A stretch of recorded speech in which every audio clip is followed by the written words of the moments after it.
Tá bonita com o cabelo. Então, pode ser, Chiquito? Sucesso. Vou fazer a abertura do rock soltinho. Abertura.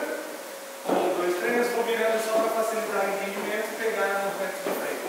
E 1, 2, 1, 2, 3. Sabe?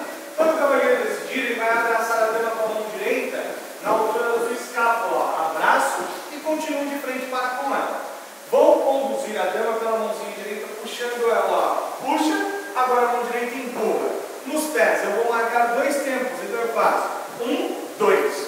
Sai para a direita, 1, 2. Esquerda, 1, 2, 1, 2, 1, 2. Mão, repare, na altura do ombro ao queixo da dama.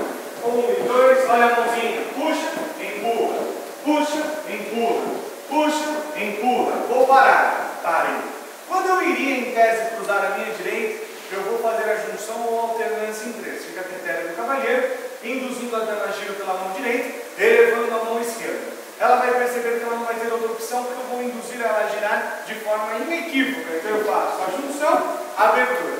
Ao término, ela vai exercer o giro. Gira a dama, gira o cavalheiro.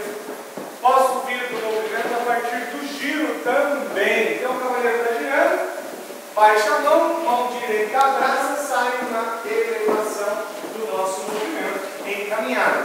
Mão esquerda na altura do ombro ao queixo, peço o giro da dama, ela sai, obrigatoriamente ela gira, retorna na base e começa tudo de novo. Fácil? Obrigado.